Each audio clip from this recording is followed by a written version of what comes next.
Salim, good morning. Sorry, good evening.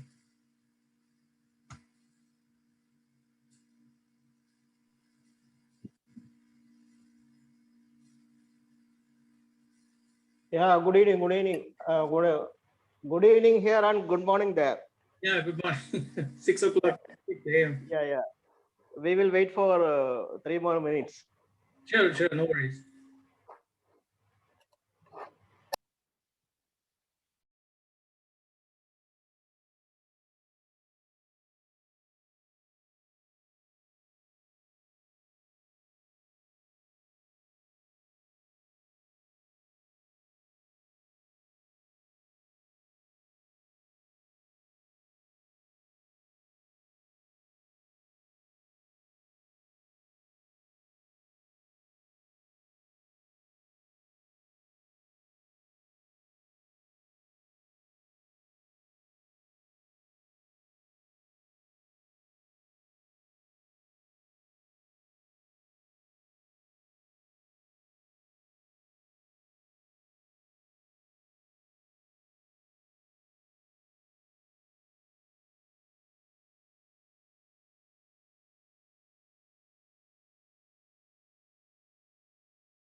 Shall we start?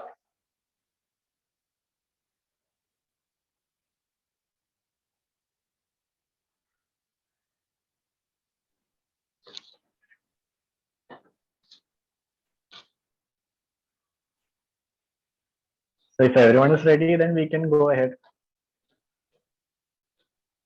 Slowly it will come, I think. Yeah. We don't have the time to wait for everyone. Yes. No, only 5 minutes we can give for grace. Yes. So shall I start then? Surasa is there? Oh,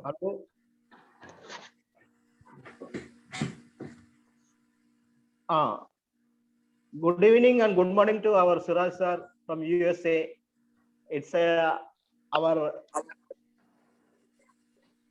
privilege to invite Siraj from USA as a measure and as a step to give more opportunity to our students at Cochin and India. We are arranging meeting with chartered accountant, giving an opportunity to meet a chartered accountant, those who are in the field of industry, business, or different from our assurance services.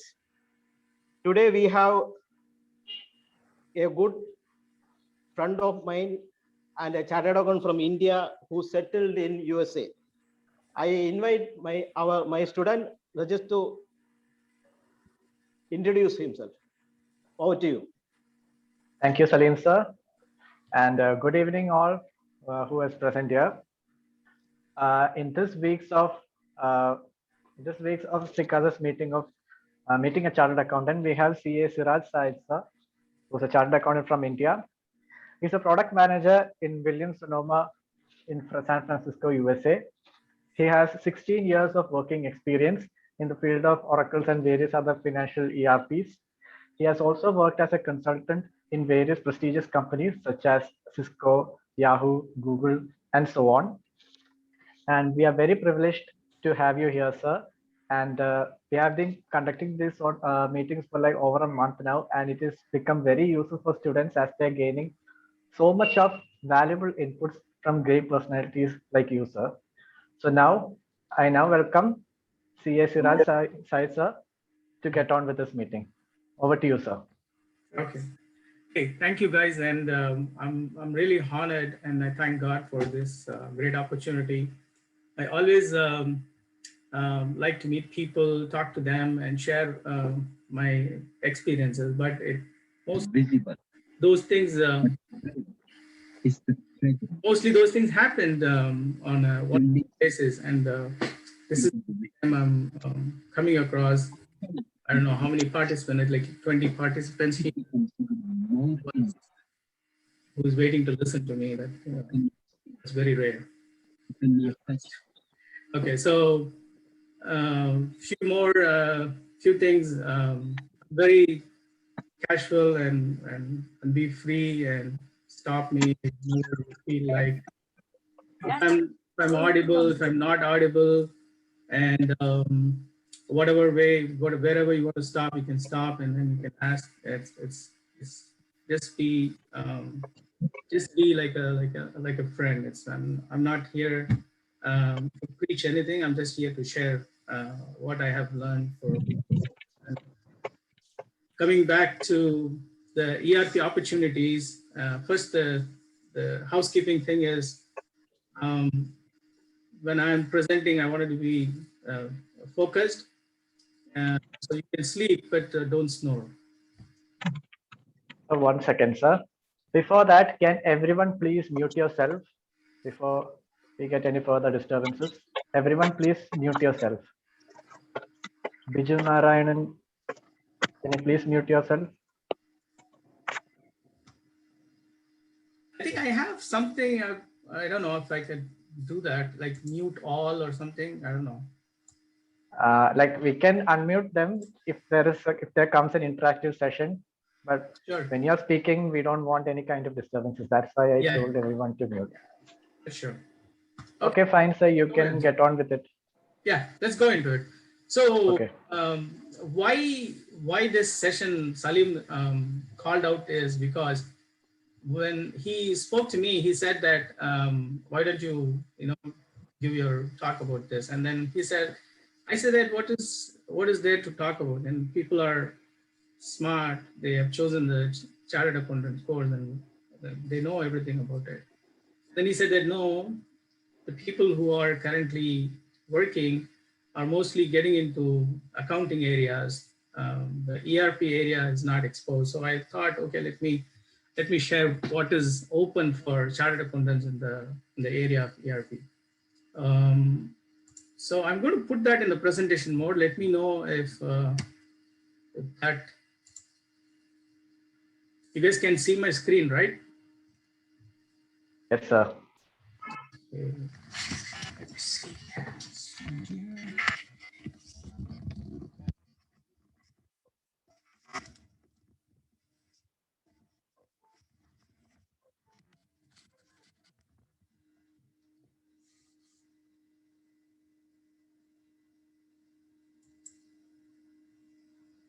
Okay, so the question is, what is the population of India?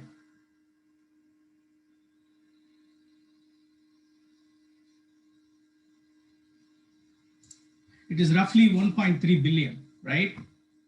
And then how many CAs are there?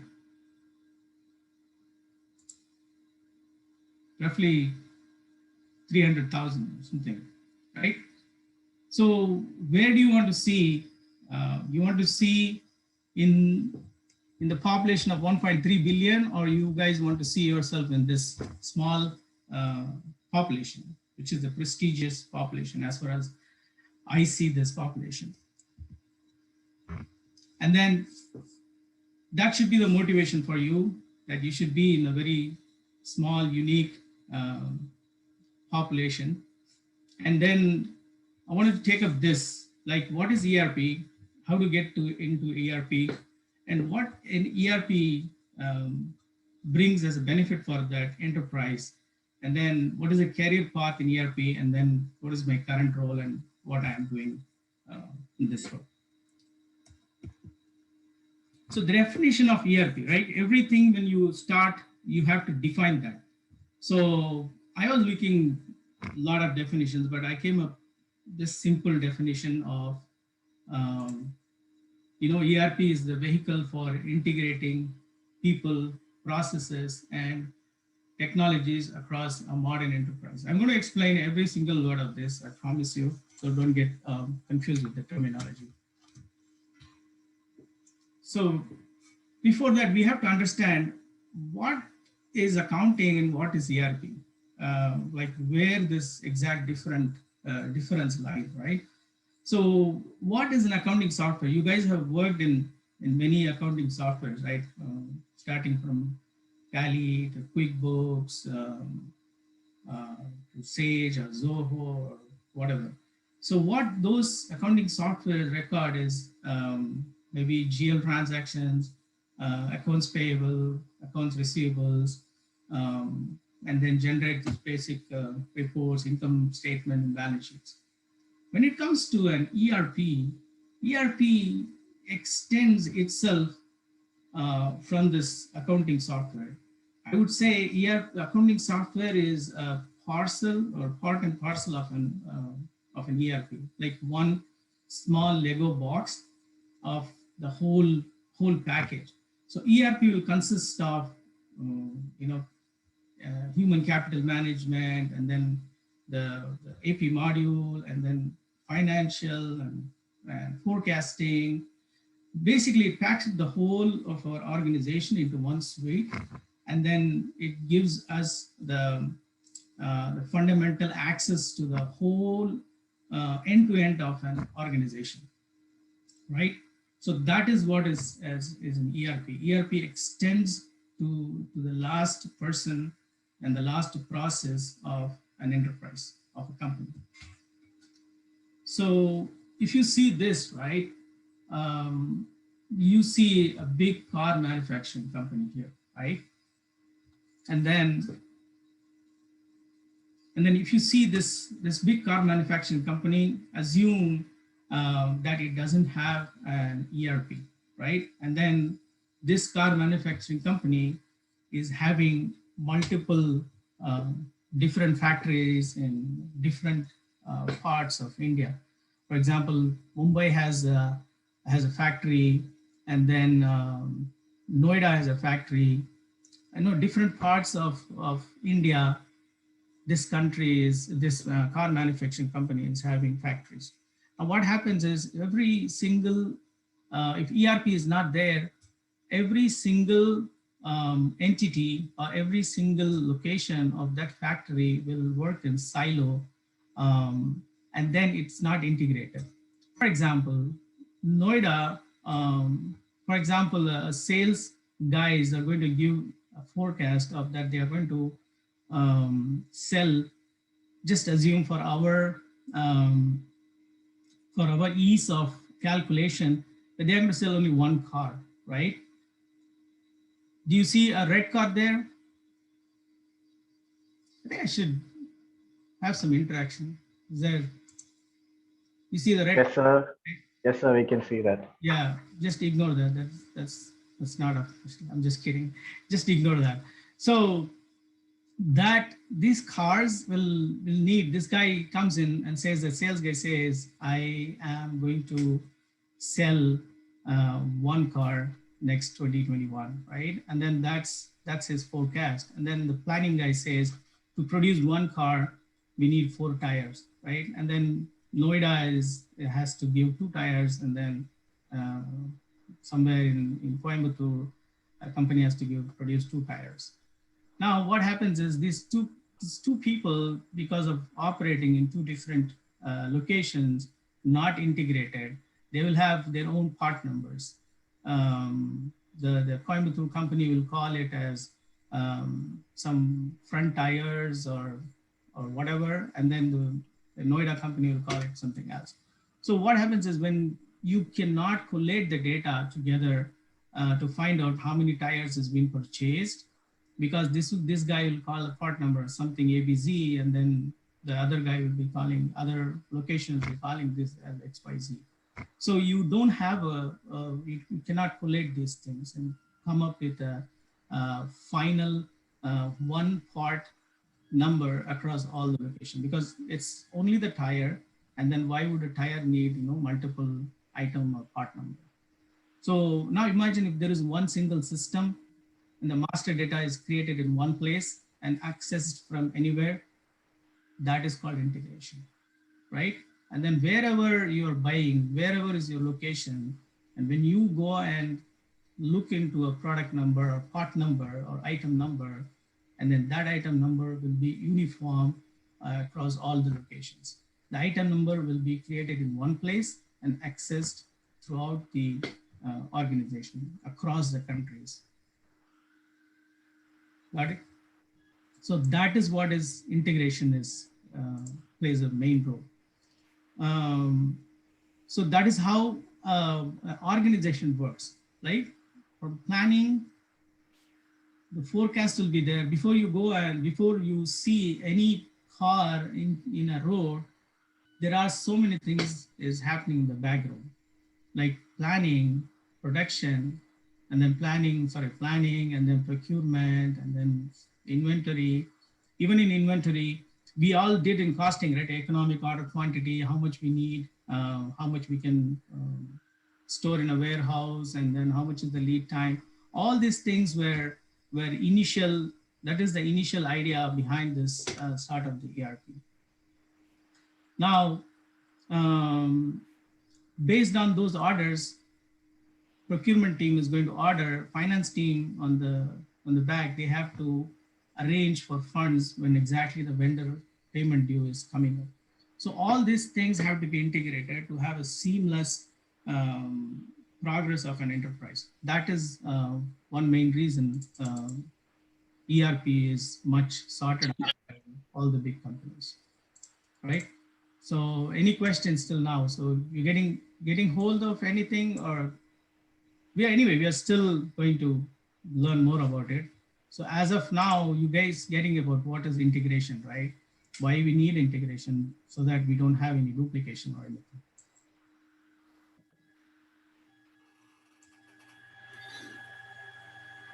So we went for the definition. Let me go back to the definition. It says integrating people. So what exactly is the integrating people? So why we need to integrate people? So if you see in an ERP, this slide, right? This slide is talking about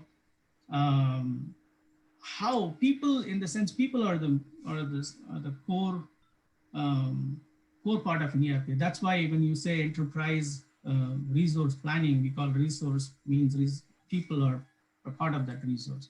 And then that itself, the part of people, managing people itself is a module in an ERP.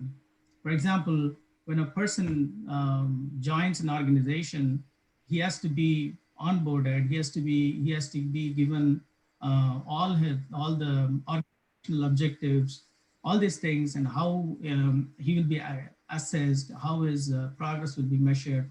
All those things will be tracked in a module, which is called mostly human capital management. There are big ERPs which specialize in this, like PeopleSoft, and for payroll, there are specific ERPs in US, Gusto.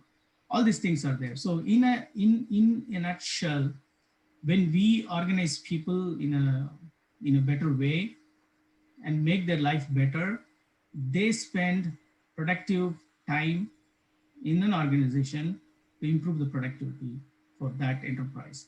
So that is being understood now and across the organization, and then they take care of their people. That is because the people are the core of any organization. So they take care of that. So they assign tasks and they provide everything for them to perform their duties. So the duties are assigned, people are identified, who has to be under which manager, if the department is assigned, the cost is assigned to the department, whatever the work they do.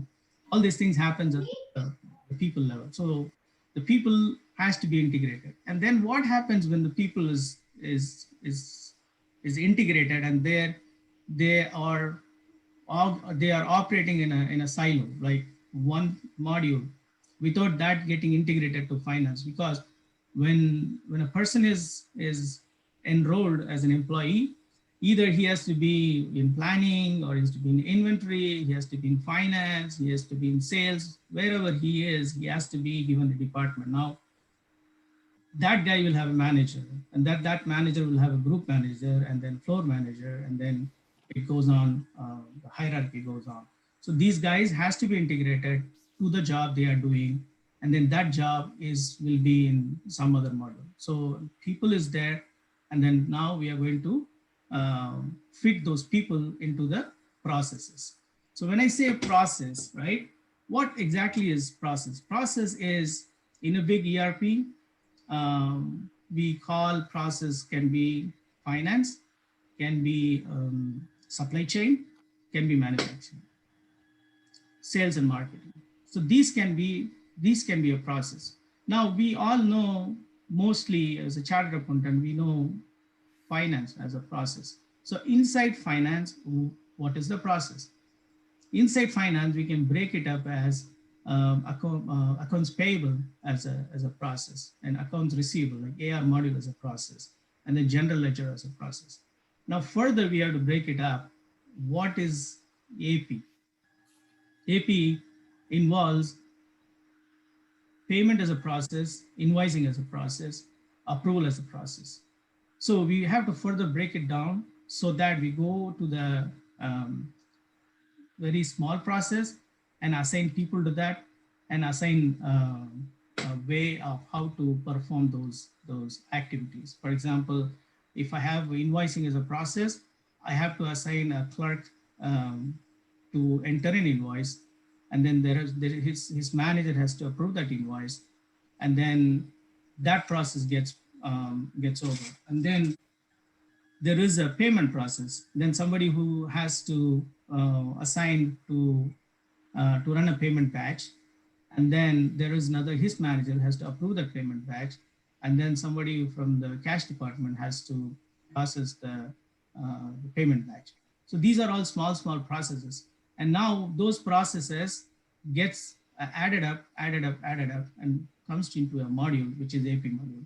In GL module, it's same, like enter a GL, post a GL, and then reconcile, and then all the reconciled things get consolidated, and then that consolidation goes to Hyperion. Hyperion as another enterprise accounting module, and then in Hyperion, whatever we do, we have read that consolidation, right? We have to do a minority interest elimination, and then intercompany is there, and then after all those things, then the reports for Wall Street. I mean, Wall Street in the sense in Indian context, it is like SEBI, right? We do the reporting for SEBI, and then that has to come as a in a format, right? Format of balance sheet. Here we call this a 10Q report.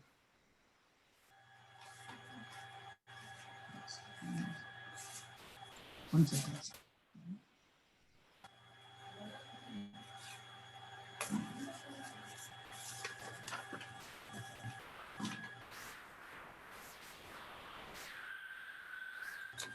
My wife was giving some instruction to me. Anyway, any questions till now? What is processes?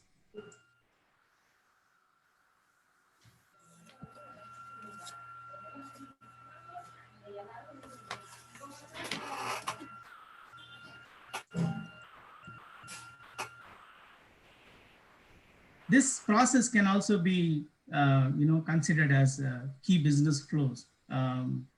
Like when it comes to planning, we call it as concept to release, forecast to plan to replenish, and then back office, which is like mostly accounting, and then sourcing is procure to pay, and marketing, and then finance, accounting, financial reports. So most of our CAs are concentrated on the accounting to financial reports, or in this GL, AP, AR, that kind of area.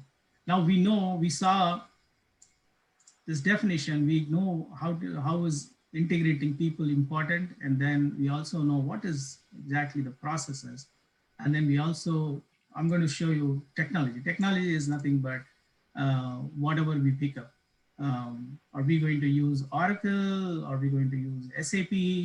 Are we going to use Salesforce? Because if it's a CRM based, customer relationship management based company, then people use Salesforce.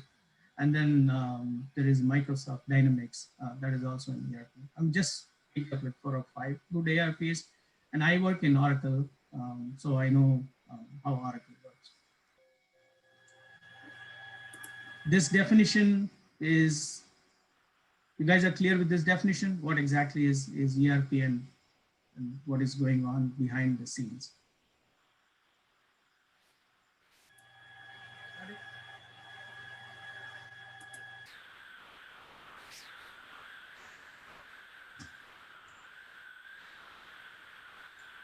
You're all mute.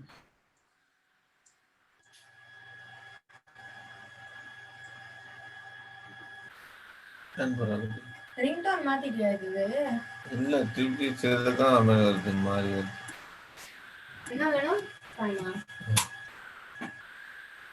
Okay, so let me go to the next part, next interesting part.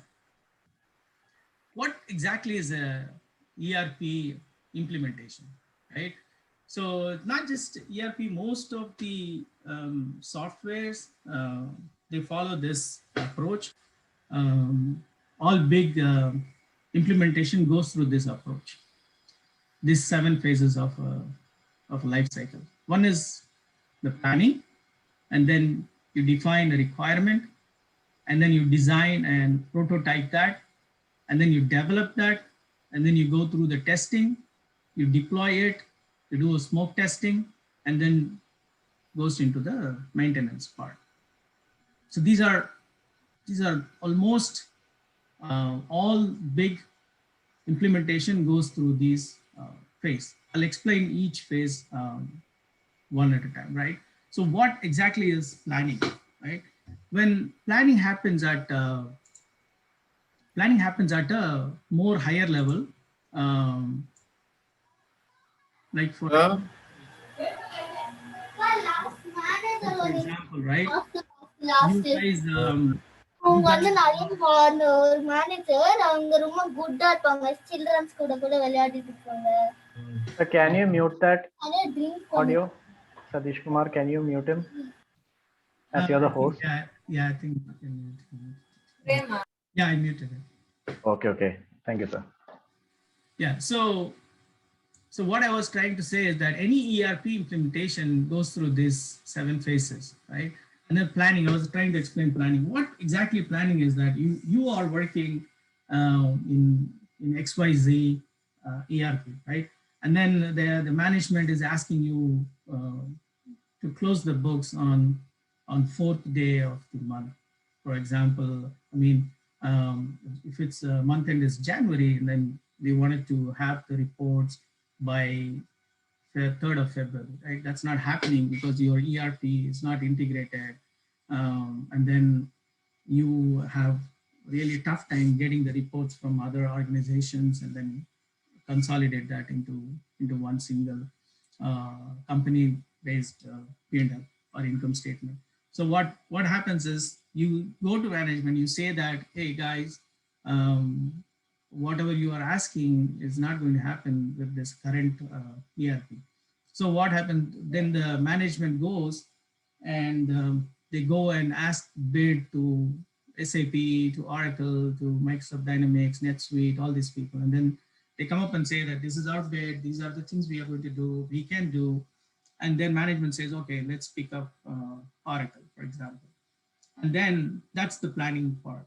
And then after that is planning is done at the leadership level, then comes the second level where the business people, like we sit with chartered accountants, here CPAs, and then we talk with them of defining the requirements. So what exactly is defining a requirement?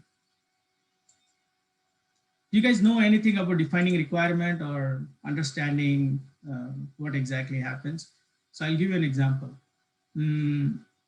Let's assume that I'm talking to a CFO, and then talking to him about a GL module, right? And then I'll be asking him questions like, are you US based company, or are you multinational? So why that question is important is because when I set up something for him, I have to set up the organization should be capable enough to transact in a multi-currency environment. So if I do a setup only with US based entity, then I don't have to do a setup for multi-currency.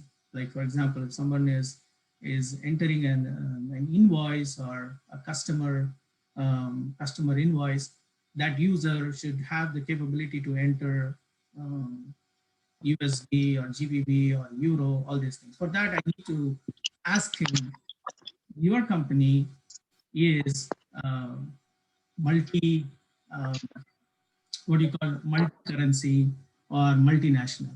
So that would be my first question. And then I'll ask how many entities you have, how is your reporting going on, all those things. This requirement gathering phase, I would call it as listening phase. Listening is that asking them the right questions so that I can give them a right solution. So requirement gathering is a very important place for a chartered accountant. Most of the Deloitte, EY get into this part, right? This part is they talk extensively. Every day there will be a meeting for 2 hours, minimum 1 hour, 1 hour to 2 hours, based on their availability. But the leadership, because of this, what I showed you, right? The planning comes from the higher level, the leadership level. They push the people to go and work on the requirement gathering thing. So all these things we put together, we discuss, and then we collate that as a document. And then that document gets signed off. What exactly signed off means that you cannot go again and say that I want to add this one. Because after this requirement gathering, there is tons of activities will happen. You cannot go and jump into one area and say that, hey, can you change this? Can you change that? That is one reason whenever we do a requirement gathering, we look at all as a whole, and then we talk every single aspect and we listen to them. That's the time that they tell everything what exactly they want. I'm going to, in the slide, you see an example, right? This is one part, small part of a journal approval requirement, right? So one journal, one company will have very small GL team, right? And then they want to have person A enters the journal, and then his manager approves. So I'm going to ask them, hey guys, you have a journal approval process. How is that currently working? And they're going to say that, hey, this guy enters, Mr. A enters, and then his manager, Mr. B, approves the journal. That is the process. And then I'm going to ask them, do you want to change it? And then they can come up and say that, yeah, now we have more managers. And then if one manager goes out, and then second person has to approve it. So we want to have a group of managers where the journal should go, and then anyone who is looking at that email, he has to approve that. That is one part. And then some companies may come up and say that, oh, we have the process and we are okay with the process. And then some company is going to say that, hey, I want to go based on the amount of the journal. For example, Mr. A enters a journal for 10K, right? And then 10K, if it's 10K, it has to go to his manager. And then if it is more than 10K and less than 99K, it has to go to the group manager, because he should authorize signing up or approving that journal. And then if it is more than 99K, it should go automatically to the CEO. Anything above 99K, the CEO has to approve. So they wanted to have that type of approval process. So this is what is requirement gathering. I gather that, I put it through, and then I freeze this. And then I send out an email, or I will walk through them, and then I send out an email, and then I freeze this, right? And this is called requirement gathering area. Most of the Deloitte and E&Y, these people do this. They do it very extensively. They do it really good. And then the second part comes like implementation partners. Most of the time I have done this part where we go, we take the requirement gathering, and we, as I know the product, Oracle, right? Oracle Financials, I know this product. So I'll go and I'll find out that this requirement is possible. This requirement is not possible. So I have to come up with that this is possible, this is not possible. And then when it is not possible, then what I have to say is that, hey, Oracle is giving this functionality, which is better than what you are asking.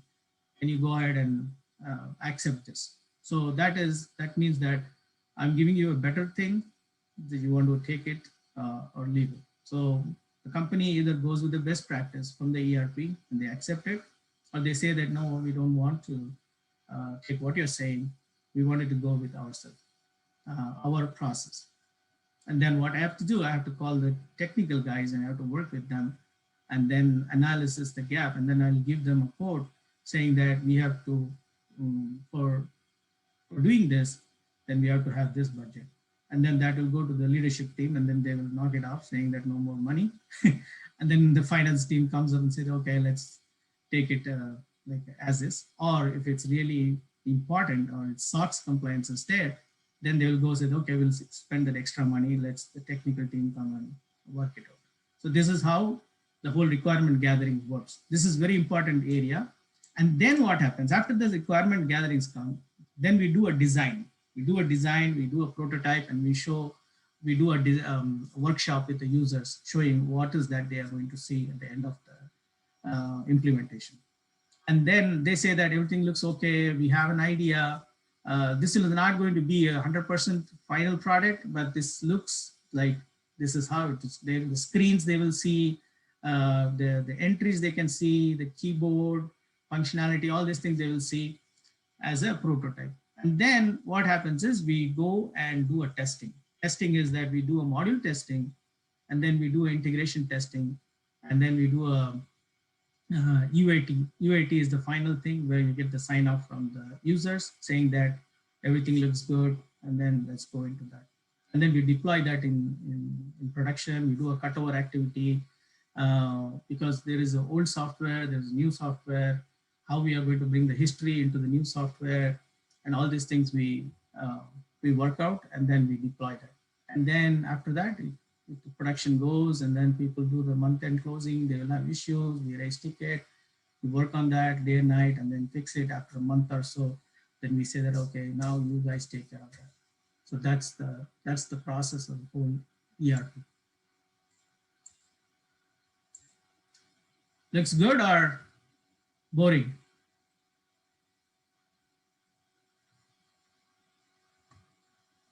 You guys there? Yes, sir. We are good. We can go on. Okay.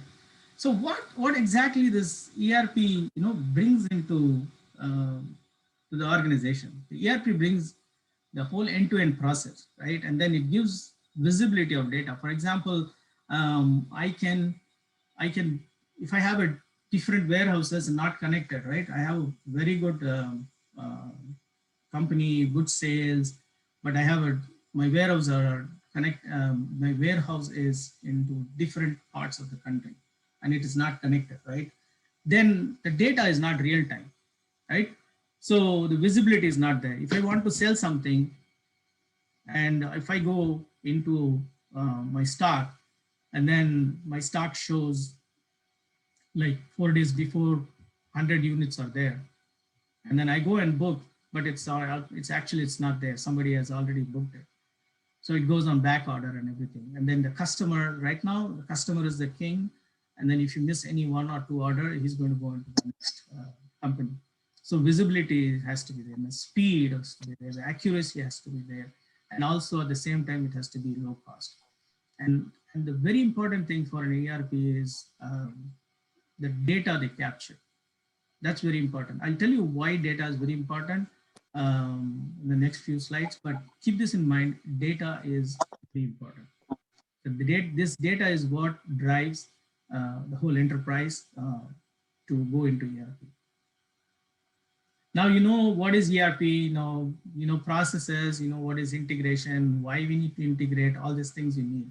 You know, now I'm going to go talk about how a chartered accountant can get into ERP as a career path, right? So what I see is after qualifying maybe 1 or 2 years, a CA has to learn the process in real time.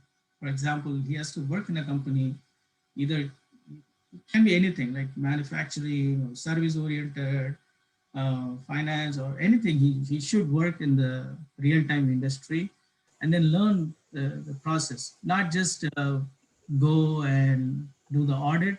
Even when they are doing audit, they have to know the process, not just taking the voucher and doing the checking. I don't know, a long time back I used to do that. Instead of that, okay, what is your sales? And then this matches your bank reconciliation. That is not what a person from ERP who wants to work in ERP. The expectation is not just look at what is there. So the person has to be engaged, checking on the process, what exactly is happening, how the bank account is, how the receipts are coming. Is it through lockbox or is it through ACH or is it through credit card? And if that's credit card entry is coming, and then you have to know what credit card is coming in there and what is the process for credit card. We all know if somebody is submitting a check, we all know it's very straightforward, right? We have been through that. But if it's a credit card, hey, how the credit card process comes? So who's your middle layer? How did you did that integration? Like it was a plug and play. Plug and play is something which you buy. For example, you log in into ICICI bank, and then you see your credit card is linked to that ICICI bank. You have to understand there is a lot of things going on behind that linking. It's not just linking. There are a lot of things which is going on behind that linking. That process you have to understand. Instead of just doing a reconciliation, you check what exactly is going behind the reconciliation as a process. You have to come out of the mindset of audit or accounting thing, and then try to understand what is the process which is going on behind those transactions. So that is the main thing. When somebody wants to get into ERP, they have to change their mindset. And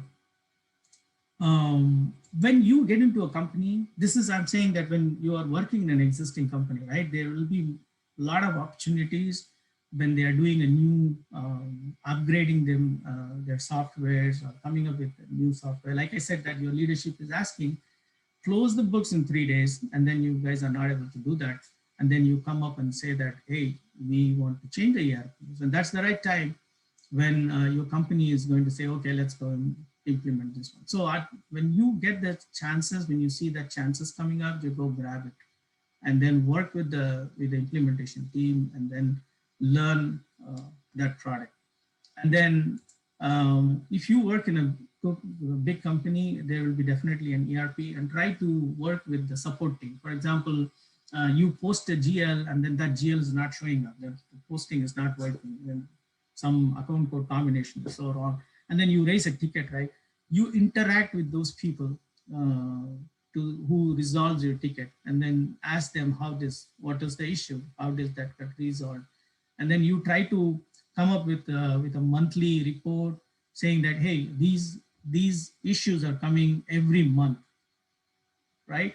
And then I wanted to fix this or change the process why this is coming every month. Is it a user error or is it a process error? User error is like data entry error, right? Process error is that's something you're doing where the process is so wrong, you can simplify that process. So those things you have to come up and work with the team, your support team, so that you closely work with them and then you learn things and then you move out as a consultant. And then this is one part, right? You just work in the company and the existing company and get into ERP. The second part is that learn the process is the same. Wherever you are, you have to learn the process. But go to classes. Like SAP is offering class and Oracle Cloud is offering classes. Private people are giving classes. So those classes you have to attend and then get into a implementing company like Infosys, TCS, or Wipro, and then work there for 1 or 2 years as a consultant, and then slowly, move up to the ladder, move up in the ladder, and then take a challenging position, and then slowly you can explore more opportunities there. So those are the two areas I would say. And then this is like a career path. This is not, I wouldn't say this is a perfect thing, but this is how it goes. First you go as an associate consultant, and then consultant, then become a senior consultant, then principal consultant, then solution architect. So the principal consultant is someone who will be handling more than 2 or 3 projects, more than one project, which is like he will be giving, advice for under a principal consultant. You will have 2 or 3 associate consultant or 2 senior consultant. They will be working in the client place, and then this principal consultant will be giving them the guidance on how to handle things. And then wherever there is a dispute, then this guy will go there and then you try to resolve the issue because he's very experienced from his past experience. Then the solution architect is the one who designs the whole solution, saying that this GL will come from here, this AR will come from here, all these things he does as an architect area. So this is the career path in ERP if you want to pursue the ERP. So if you go in SAP, it's like that. But what happens after a solution architect is that there is multiple opportunities spread out in an ERP, where you become manager ERP finance, which means that you are no more going to do any kind of what you say month-end closing, all these things. You will be a manager for ERP finance, where during the month end there should not be any problem. If there is any problem during month end, then you are there, you are helping out, you are resolving the issues, you are watching out the tickets, and then you are preparing yourself, your company for the month end. And if there is any new enhancements coming, new ERP is rolled out or new product is rolled out, then you are there, you are managing the whole project.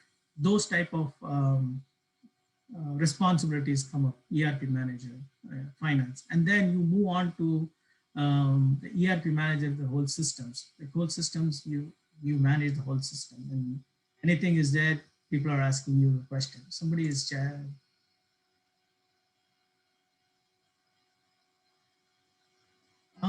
ERP manager authorized to control department on the basis of deviation reports or just reports to top management to action. So ERP manager will have his own team, and he will work with his team. And then this is the ERP manager is totally out from the operation of a finance department. So he will roll up to the technology area. He will not be rolling into finance. You know what I'm saying? The organization is divided, accounting and technology and sales, marketing. So ERP manager will roll into technology, and he will be reporting to the CTO, and then from CTO, CIO, then goes CEO. But the finance will be rolling into finance and CFO, and then goes to CEO. So this guy, if I don't know if I answered your question, he will not worry on the reports on the finance area. He will be worried about how many tickets the finance had raised last month, and he will be answerable to those things. Why the product is not working, why the financials is not working. So he will be into that. I hope I answered that question.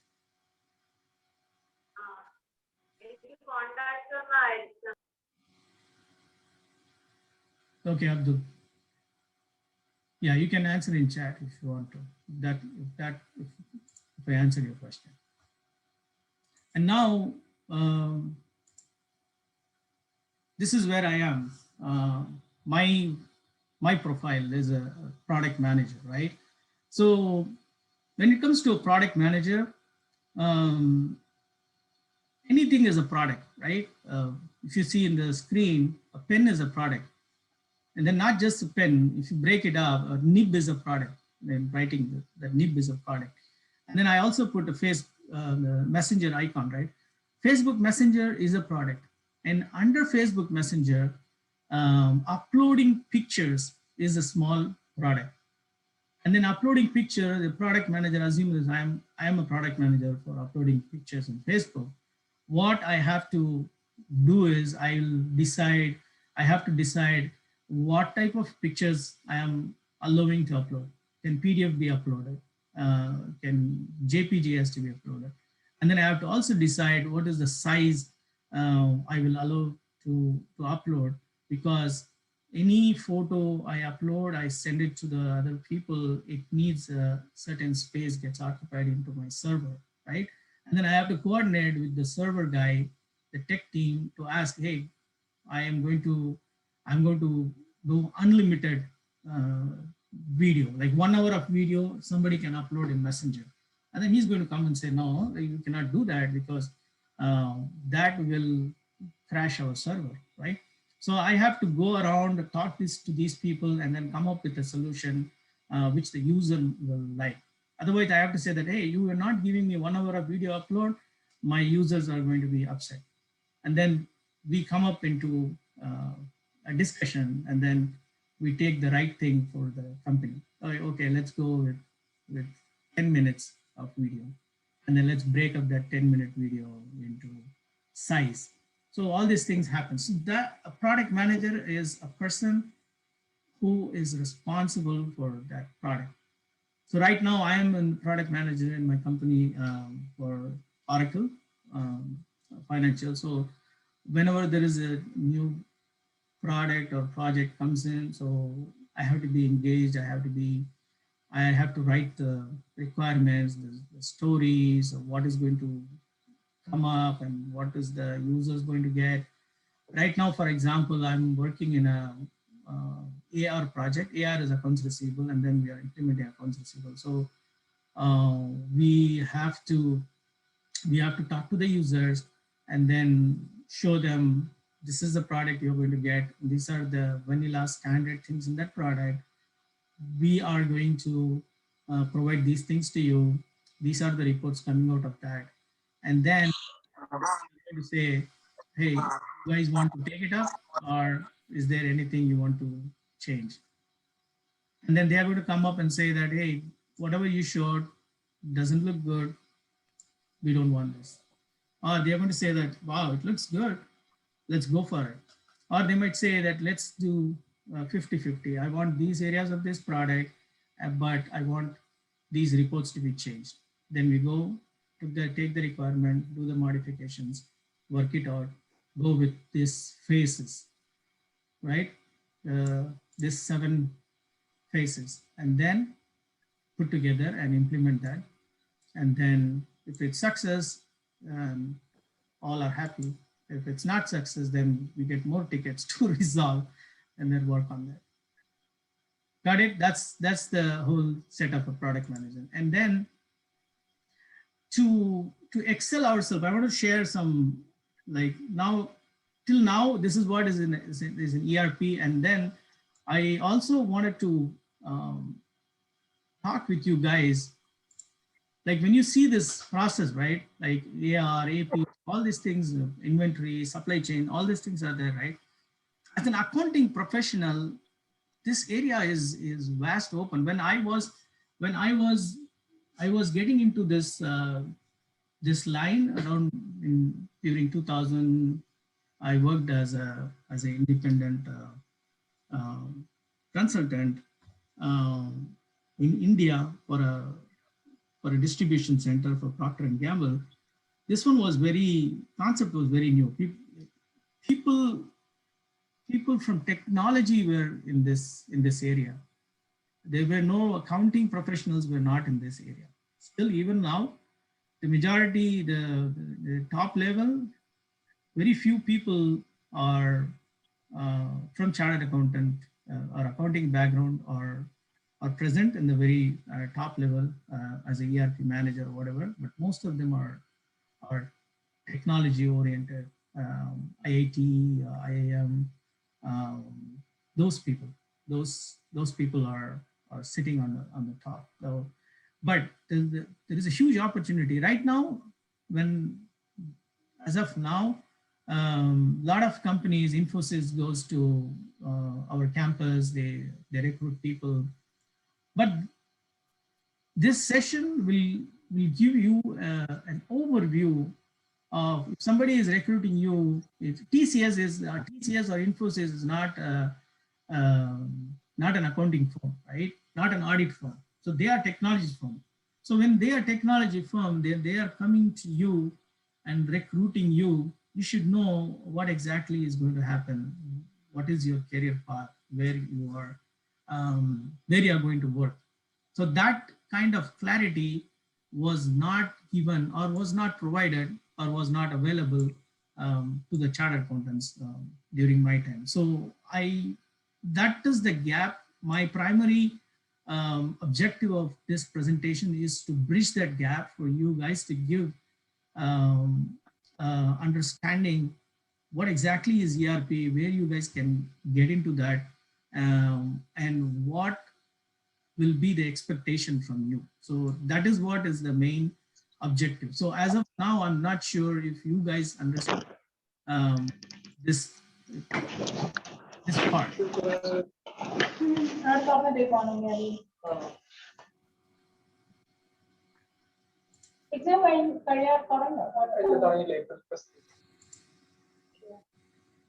Got it? The purpose of this is to give you an overview, to get into an ERP, what are all the areas which is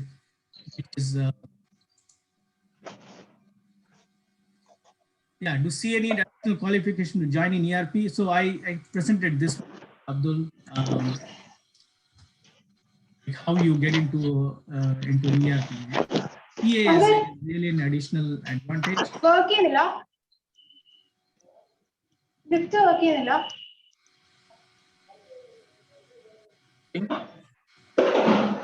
Yeah, so Umar is asking a question. I have the answer for that. That's a basic SQL important. I'll tell you why it is important. Because any ERP or any ERP is built under with the foundation of an ERP is a database, right? Database is all nothing but rows and data. So we have to know how the data is stored, right? And then how the data can be retrieved and how the data can be updated. If you wanted to give any to a technical person, and then tell him that, can you go ahead and get this from the database? So you should know that this is possible, and whatever we are asking is possible, and whatever we are asking can be done in hours or 3 hours or 4 hours. Otherwise, the technical team is going to say that, hey, this will take like 15 days, and then you should be in a position to ask a question, why would it need 15 days?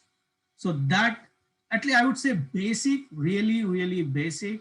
I know at least to run a query, but I'm not good with queries. But a lot of my colleagues, that's the advantage of technical people. But as a chartered accountant, if we passed exam, CA exam, then we know how to study for exam. So basic SQL is Maybe online we can do like within like 2 weeks, 1 hour a day. I would say we can easily get through that thing. So any other questions before I go jump into sharing some other, general things, not just this one. So how much time we have, Salim? I would definitely want to share some really quick, good items with you guys. Okay, I'll really go quick if there is no questions. So to excel in ERP or in any field, right?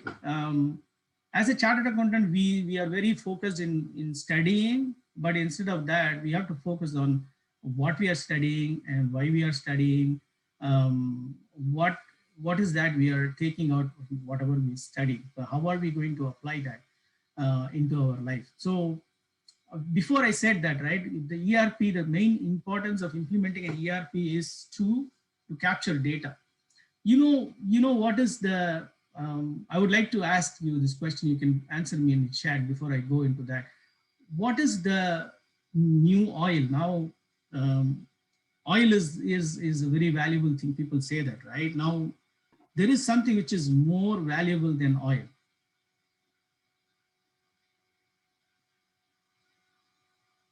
You guys know what is that?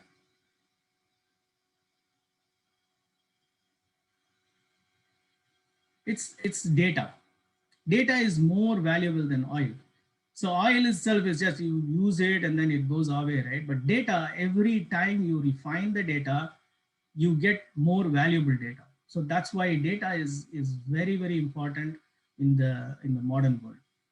So ERP captures the data and then it slices and dices into segments, and then they wanted to improve their sales. They have to get the previous reports, and then based on that they forecast it.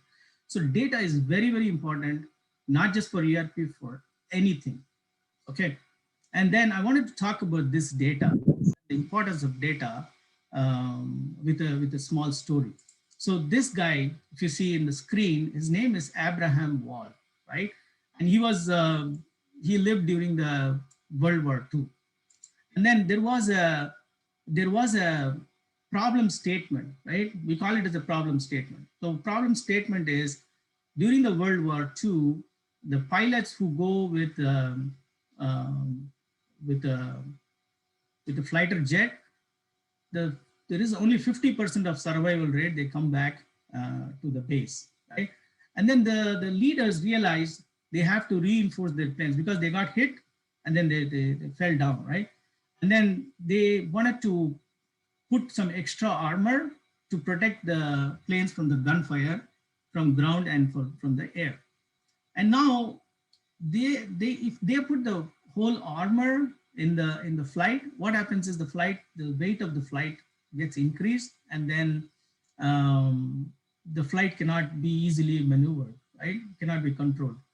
So they asked this guy, Abraham Wall, to come and give them a place where they can put the armor based on the data.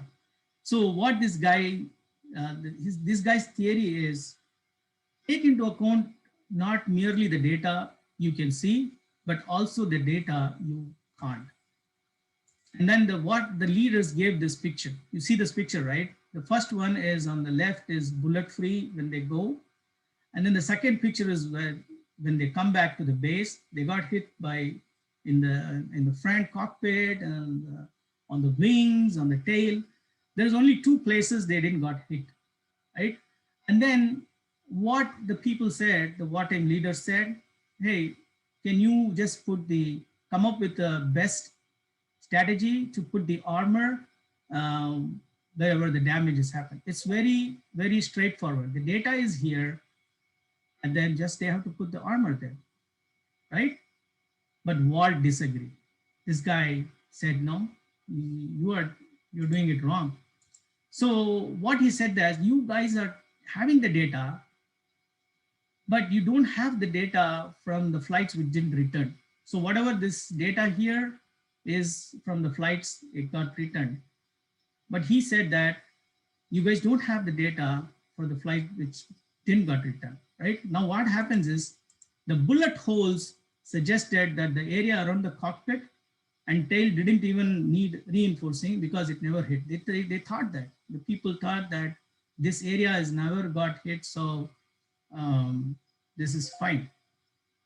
But actually what happened is any flight which got hit there, it didn't came to the base, which means that any flight which got hit in the near the cockpit area and the back of the tail, which is having the white thing, it didn't came to the base at all, which means that that is the vulnerable spot which has to be reinforced with the armor.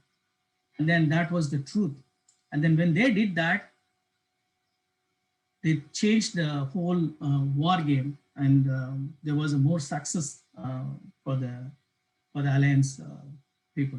So what exactly I'm trying to say is that when you analyze the data, when you get a data, you have to see on the data which you don't have. Only then you will get a go to a right conclusion. This is not just for you, this is just for your whole life. Take this as a learning. This is very important. When you analyze anything, you have to analyze not just the data you have to also think what data you don't have in hand and how that will impact the decision you're going to make. You guys get this one, or?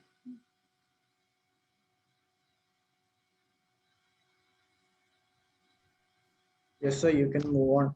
Okay, so. Yes, very well received. Okay, thank you. And then this whatever I shared you was a military classified thing. It was classified until 1980, and then now it's available online. If you want to read more about that, you can go read here. And then there was another thing I wanted to share with you is what is the color of the black box, right? Flight, we have all maybe traveled or at least know about what is going on in the flight, right? When you go in the flight, if anything happens, things are getting recorded in the black box. So that is one black box approach is called learn from the failure. Why they have a black box, which is technically not a black box, it's orange. And because why it's orange? Because orange is easy to find out, it stands out, right? So they have this two black box. One is flight data recorder, another is cockpit voice recorder. They have this in the airline industry. Airline industry started with a lot of accidents. At least 25% of aviation schools were having accidents. And you know, it's not just a small accident. Whenever something happens at the air, and then it's a fatal accident. So what the aviation industry did was they put these two recorders there, and whenever there is an accident happen, they go and retrieve this box, and then they learn, and then they change the approach in this based on this black box. So that is what I call is learn from failure. And then most of the time, after the changes happen, there was no accident based on the same mistake again. So that is what is learn from failure. I would say that you have to learn from failure, even from others' failure. I would say maybe you can learn from my failure. When I took a lot of time to clear my CA, maybe I would say like maybe 10 years or something. And then I got stuck into one group, the first group for a very long time. I used to write the exam, go back to job, and then come back. When I fail again, I come back, I write all these things. And then at one point of time, my friend was asking, what is the pass mark for the exam? I said 40. And he said that, no, rethink about it. And I said, why you're saying that? I know it's 40. Are you taking 40? I said, yeah, I'm taking 40. Then why you're not passing? Because all the time I was thinking 40 is the pass mark. Then he said 40 is not pass mark, 50 is the pass mark. Then my mind changed, and then I thought, okay, this is how I have to think. 50 is the pass mark. Then I did the next attempt. I was able to clear that last final group. And also there was another weakness of me, which was built in, which is like I'm very kind of lethargic, or if given a chance to study, I will try to or just misuse that time or do something else. So I pushed myself um, to go to CA Institute on the right time, sit in the right place. I got an inspiration from my junior friend who used to be on the right time, on the right place every single day. And then I followed the same path, because when I go there, I sit there, I made myself a commitment to finish my study. So if you have an opportunity to um, to see yourself why there is a failure and why you're failing, you have to accept first what is going on, and then why you're failing. So that is also one important thing. And about the social media right now, it's very important. I wanted to share this social media thing, because we think YouTube is free, we think Facebook is free, we think Instagram is free, WhatsApp is free. But whenever a product is free, then we are the product. You know what I'm saying? Whenever Facebook is free, which means that Facebook is not free, we are the product for Facebook. We are the ones who are giving the data to Facebook. So as I mentioned already, data is the new oil. That new oil means the data you give, the picture you see in the Facebook for more than 3 seconds is the data for Facebook. And then you scroll down, every scroll down you do, every advertisement you see, that's a data for Facebook. So you have to be sure yourself that how much time you're spending in the social media, and don't be a product for those social media. Use it wisely. And then I also wanted to tell you that, right, learn at least one programming language. Umera was asking that. So that is very important for ERP or for anything. Even if you wanted to develop a product like a budget or an app, this basic SQL will help you. And then keep your mind sharp, learn, new things always. I also know a person who, friend of mine, I know you guys will be new, but I'm talking to someone like when you go write exam, I wish everyone to pass in the first attempt, but sometimes thing doesn't go like that. So you have to see a few examples. That's why I was sharing that I got failed at least 4 or 5 years, and every year is 2 attempts, right? So at least 8 or 10 attempts writing one single group, sometimes missing with very few aggregate marks. I pass in all subjects, I fail in one. And I also know one of my friend, she cleared her intern and she got married, and then after her son was 6 years of age, she again came back to CA, and then she wrote her exam, she passed.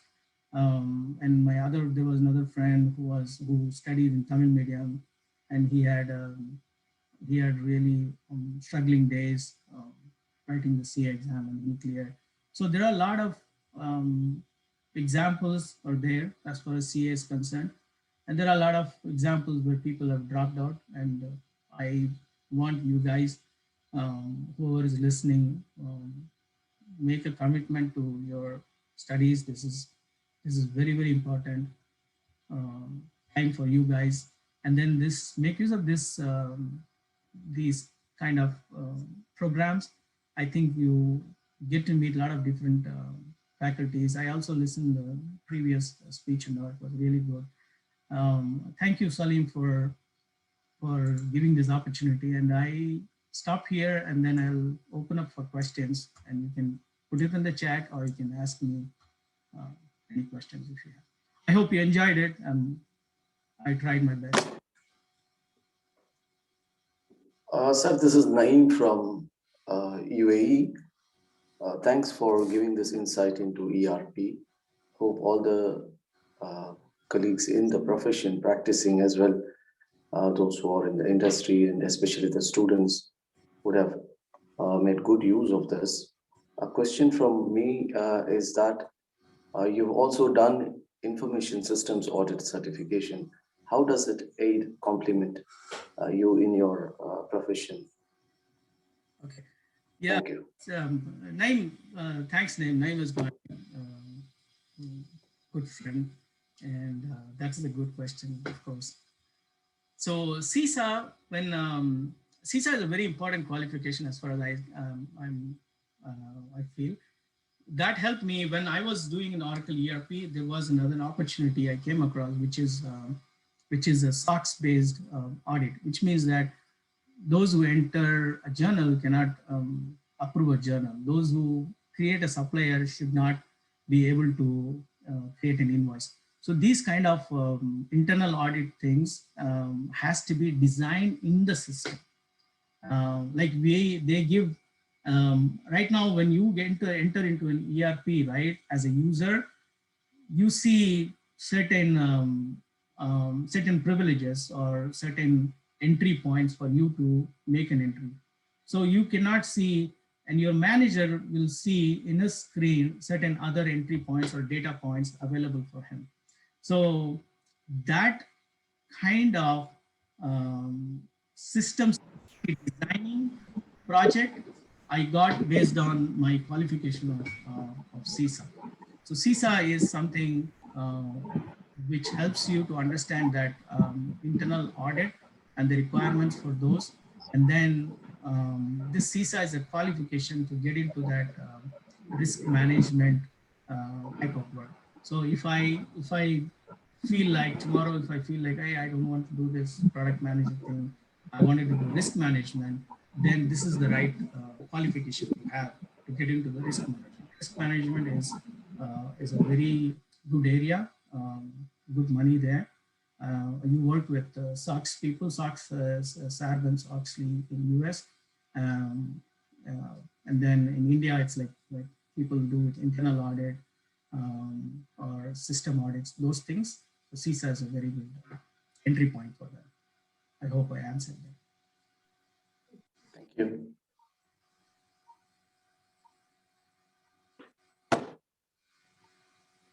So any other questions?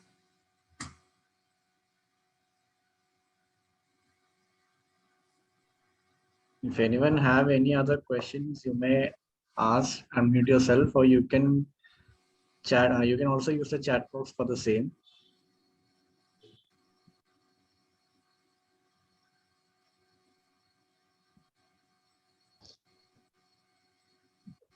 And I think some students asked questions while you were presenting, your slides. So yeah, I think I answered them. Abdul asked 2 or 3, Humaira asked 1, and then. Exactly. Yes, SIRAJ, Assalamualaikum. Yep. I'm Abbas Ismail from Saudi. Thanks for the excellent presentation of ERP. We learned in one place how the thing is to be implemented. In case of my question is how to select a software which is required for an organization, maybe Oracle, Dynamics, everything comes in the row.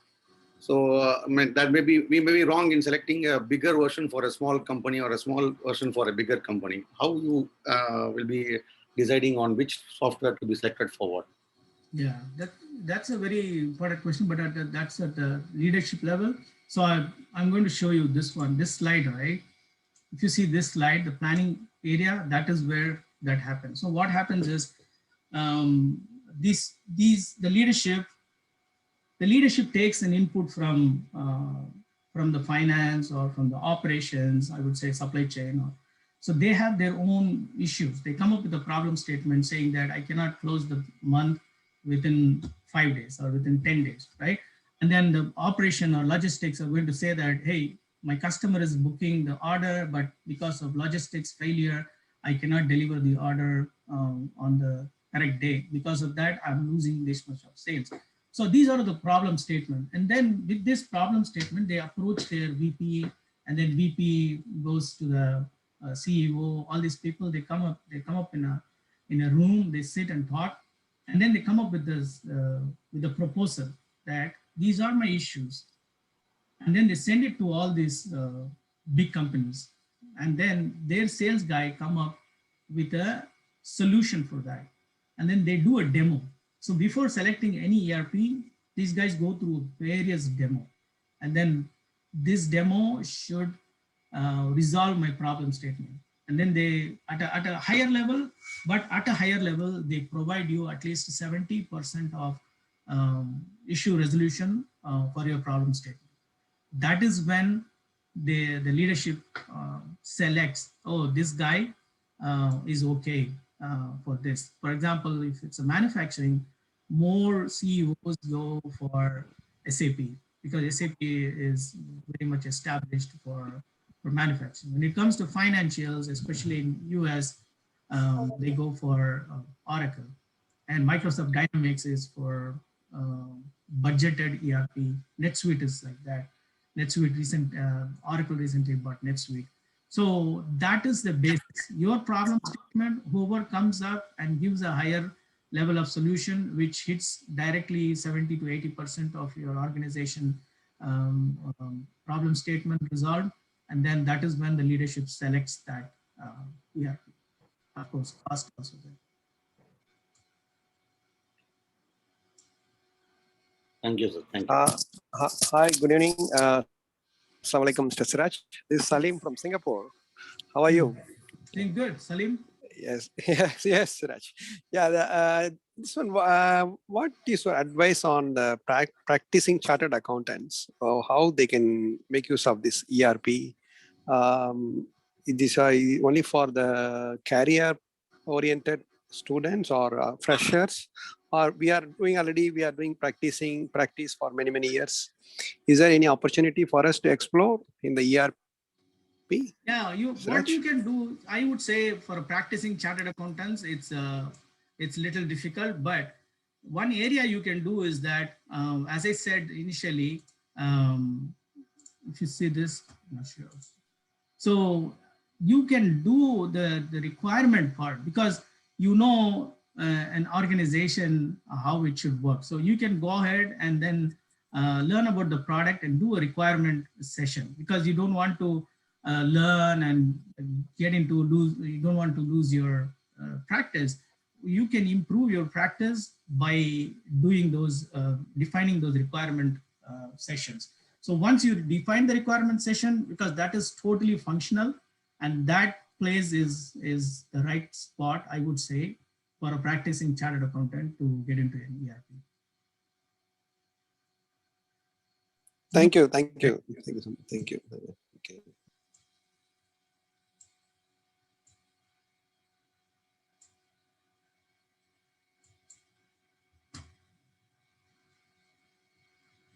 Anything else or?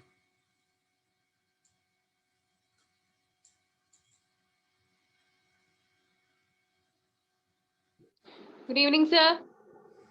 Yes. My name is SIRAJ. I'm a CA article assistant.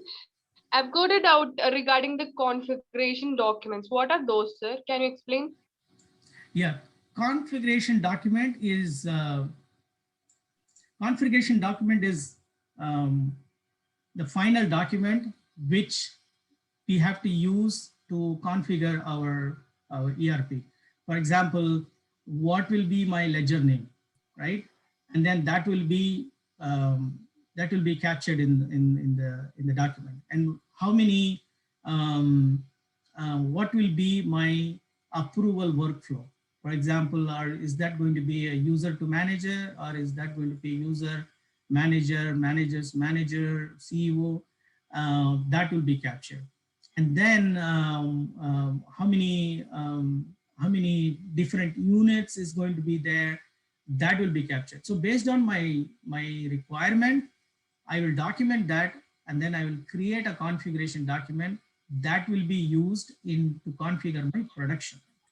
So that configuration document is the final document which is be used to configure that in production. And when whenever I log into my ERP, and then that based on that document's configuration, I will see those areas. For example, how will how my chart of accounts will be there, how many segments will be there in my accounting field. All those things will be there in the configuration document. Okay, sir. Thank you. Sir, in case of implementation process, whether the DOA, delegation of authority, and SOP, whether maybe the organization chart may require a change to implement an ERP, and this process will be handled by an ERP manager, or we have to take care of that one, the implementation. So there are two type of things, right? So while we are implementing, and then if there is any changes in the organization, that has to be incorporated into the deployment. So that those things can change. I'm not sure if you're asking the changes after the requirements is freeze. I would say that will be acceptable because this is an organizational change that has to be accepted.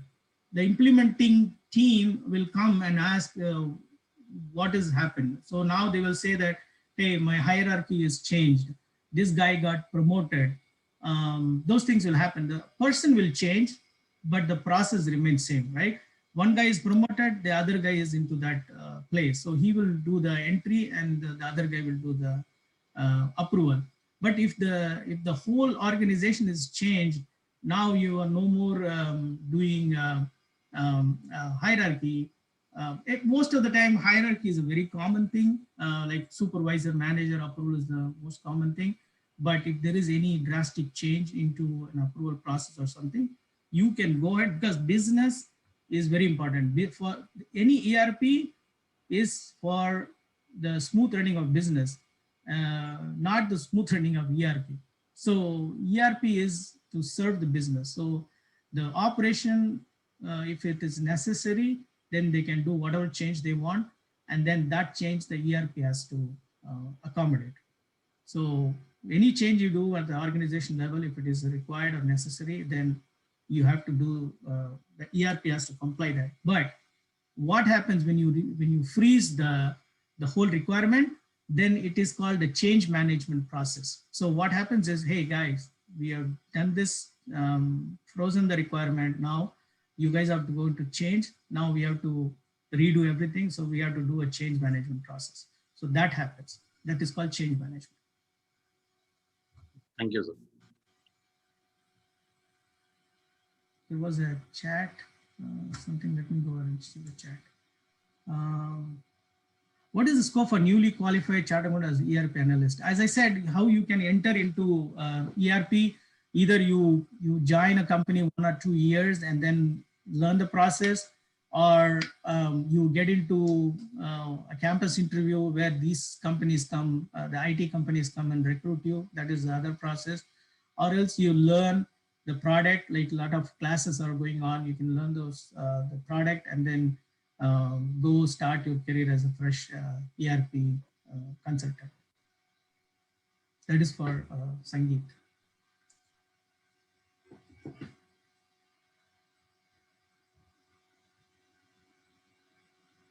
Anything else? What is the scope of CAs in US? Is it possible for Indian CAs to join there? So my road to US, I would say, started in 2000. I worked in ERP, and then I decided I wanted to go into this path. So I picked up Oracle ERP. I went to class in Chennai, and then I got recruited by a IT company, and then they processed H1B for me. And then I came here. After 2 or 3 years, I filed my green card. And then last year, I became a citizen. So in 2006, I came. It took like, what, 14 years or something to get a citizenship here. So the path for you guys is definitely possible. That is one thing. I don't recommend getting into CPA to come to US, because in accounting field there is not much opening for CA. You know what I'm saying? The technology is where the openings are in CA. Very few I have seen came as an accounting professional. So a lot of people I have seen who are also a chartered accountant has come via technology.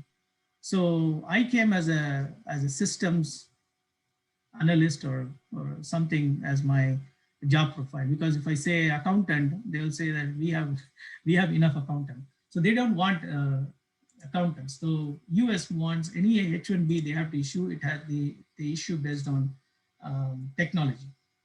So technology means this is also ERP is also a technology. So the path you should follow is learn the technology, which is ERP, and work in ERP, and then see to that the company with which you are working is filing your H1B.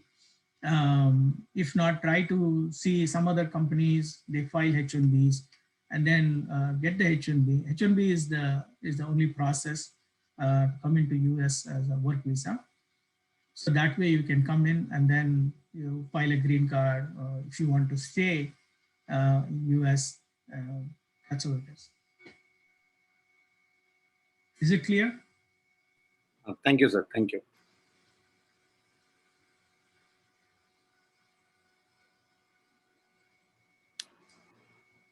Any more questions? Actually, this has been answered, no? What is the scope for the newly qualified chartered accountant as a ERP analyst? Yeah, I answered that.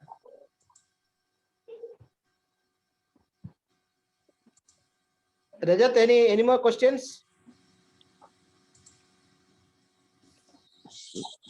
I don't know, sir. If anyone has any other questions, they can come forward. If not, then we can proceed with the vote of thanks. Yeah, you can go for that. Okay. I'm hoping that no one has any more questions. If so, they can unmute themselves. Well, there was a question. Give me a second. That's funny guy. Okay, go ahead. Go ahead, Rajat. Okay, yeah, you can go for it. So there's one question in the chat box. Focus. Catchword of the day. Thank you. Thanks, Sumara. Okay. Okay, so very good evening to you all, and thank you for joining this beautiful meeting which was conducted by SIRAJ SYED, sir. First of all, I want to thank you, sir, for taking the time and joining for this meeting. You did a very good job in presenting it, and because of that, many students had questions and we had a good interactive session with you. So I want to thank you that your meeting was slightly different from the previous meetings that focused more on technology, and we got a good insight on that. So thank you so much, sir. And I want to thank SICASA Ernakulam branch chairman, C. Salim Abdul Rashid, sir, for organizing this meeting and taking the time to conduct this meeting and to arrange our chief guest and everything. So thank you so much, sir. And all in all, I want to thank all the participants who have joined here, all those who had a good interactive session with sir. And in future, we can hope that we can continue conducting such meaningful meetings, which can provide beautiful inputs to our students in the future, which will develop them not just as a bookworm's chartered accountant, but rather much more. Something they can do more productive. Like being a CA is not just about vouching and everything. You can go into technologies. There are various other focuses or other careers which we're not all aware about. One such career is ERP, and I thank SIRAJ sir for giving us insight on that. And with this, we are considering this meeting closed. Thank you so much, sir. Thank you.